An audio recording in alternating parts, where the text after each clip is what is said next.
অনুপ স্যারের special suggestion ক্লাসে আরো একবার আমার অনার্স প্রথম বর্ষের প্রিয় শিক্ষার্থীদের স্বাগত জানাচ্ছি। আজকে সাধারণ নীতিবিদ্যা 23-24 সেশনের পরীক্ষার্থীদের পরীক্ষা 2024 অনুষ্ঠিত হবে 2025-এ।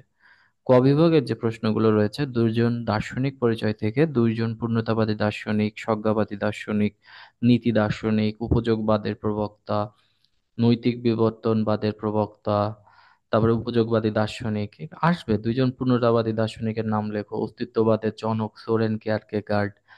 বাটলার কোন ধরনের দার্শনিক? স্বজ্ঞাবাদী দার্শনিক। হ্যাঁ, তারপরে হচ্ছে আহ জে.এস. মিল উপযোগবাদী দার্শনিক, কান্ট জার্মান দার্শনিক, বিচারবাদী আহ, দার্শনিক কান্ট।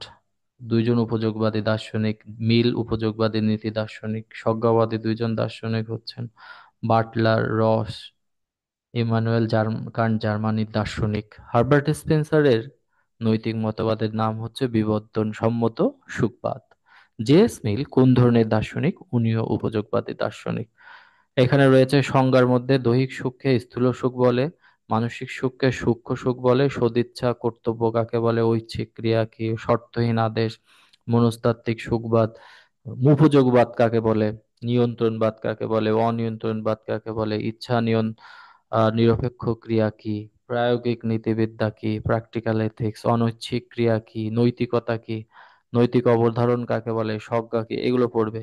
নীতিবিদ্যা হলো আচরণ মঙ্গলের বিদ্যা, উইলিয়াম লিলির সংজ্ঞাটা পড়বে। নীতিবিদ্যা আদর্শনিষ্ঠ বিজ্ঞান। আত্মবাদ কি, নৈতিক প্রগতি কি, সদিচ্ছা কি, উপযোগবাদের প্রবক্তা মিল এবং বেন্থাম, নৈতিক বিবর্তনবাদের জনক হার্বার্ট স্পেন্সার, নৈতিক বিচারের কর্তা নৈতিক বিচারের কর্তা আহ মানুষের বিবেক। ঐচ্ছিক ক্রিয়ার স্তর পড়বে। ইচ্ছা স্বাধীনতা, চারটি মতবাদ, নিয়ন্ত্রণবাদ, অনিয়ন্ত্রণবাদ, অদৃষ্টবাদ, আত্মনিয়ন্ত্রণবাদ। নৈতিক অবধারণের স্বীকার্য সত্য, ইচ্ছার স্বাধীনতা, ঈশ্বর, আত্মার অমরত্ব।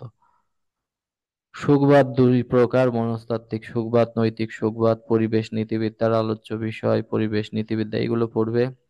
নীতিবিদ্যা শব্দটির অর্থ হচ্ছে ব্যুৎপত্তি গত অর্থ চরিত্র, রীতিনীতি, অভ্যাস। নীতিবিদ্যা শব্দটি ব্যুৎপত্তিগত নীতি বা অভ্যাস এখানে উক্তির মধ্যে মানুষ হও মরে বাঁচো উক্তিটি হচ্ছে দার্শনিক হেগেলের। সমাজবিহীন ব্যক্তি মানুষ না হয় দেবতা উক্তিটি এরিস্টটলের। আর একটা জিনিস মনে রাখতে হবে, an unexamined life is not worth living, এই উক্তিটা করেছেন সক্রেটিস। তারপরে নৈতিক দৃষ্টিকোণ থেকে ব্যক্তি সমাজ সম্পর্কিত মতবাদ, ইচ্ছার, নৈতিক বিচারের স্বীকার্য সত্যগুলো কি কি, গ্রন্থের লেখক। এই গ্রন্থের লেখক এখান থেকে একটা দুইটা পাবে: manual of ethics J S. Mackenzie, critique of pure reason Kant, প্রিন্সিপা এথিকা G Moore, utilitarianism J S. Mill, an introduction to ethics William Lillie. পরীক্ষায় আসতে পারে উইলিয়াম লিলির নীতিবিদ্যা বিষয়ক গ্রন্থটির নাম লেখো, ম্যাকেনজির বা কান্টের নীতিবিদ্যা বিষয়ক গ্রন্থটির নাম লেখো। মেটাএথিক্স, মোরস শব্দের অর্থ কি? মরাল প্রোগ্রেস, নো দাই self, die two leave, utilitarianism, উপযোগবাদ। পূর্ণ নাম জি মোর, জর্জ এডওয়ার্ড মুর, জে.এস. মিল, জন স্টুয়ার্ট মিল। ক বিভাগের যে প্রশ্নগুলো এখান থেকে পড়বে কান্টের মতে।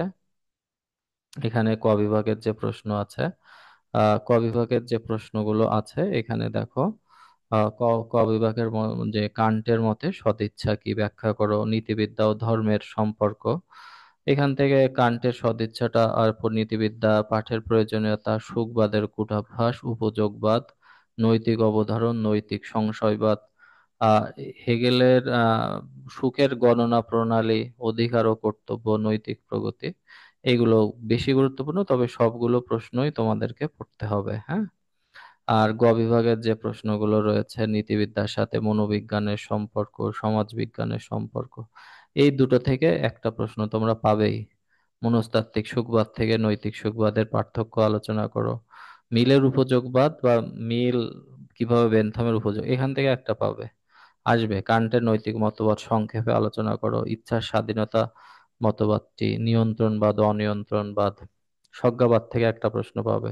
পূর্ণতাবাদ কি, এটাও প্রশ্ন পাবে। আর 15-16 নাম্বার যে প্রশ্নটা রয়েছে, যে শাস্তির নৈতিক ভিত্তি, শাস্তির নৈতিক ভিত্তি কি। হুম তুমি কি মৃত্যুদণ্ড সমর্থন করো? 15 এবং 16 নম্বর থেকে একটা প্রশ্ন তোমরা পাবে। আর ব্যক্তি ও সমাজ সম্পর্কিত যে কোনো একটি মতবাদ, নৈতিক অনৈতিক, নৈতিক নিরপেক্ষ, নৈতিকতা নিরপেক্ষ ক্রিয়া, এগুলো পড়বে। নৈতিক অবধারণের স্বরূপটাও গুরুত্বপূর্ণ, এটা আসবে।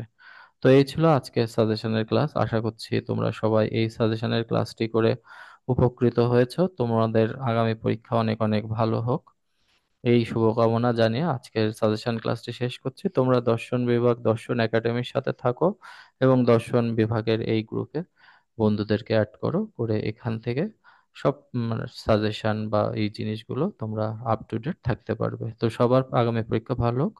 আজকের মতো সাজেশন ক্লাসটি শেষ করছি। ধন্যবাদ সবাইকে, সবাই ভালো থেকো। ধন্যবাদ।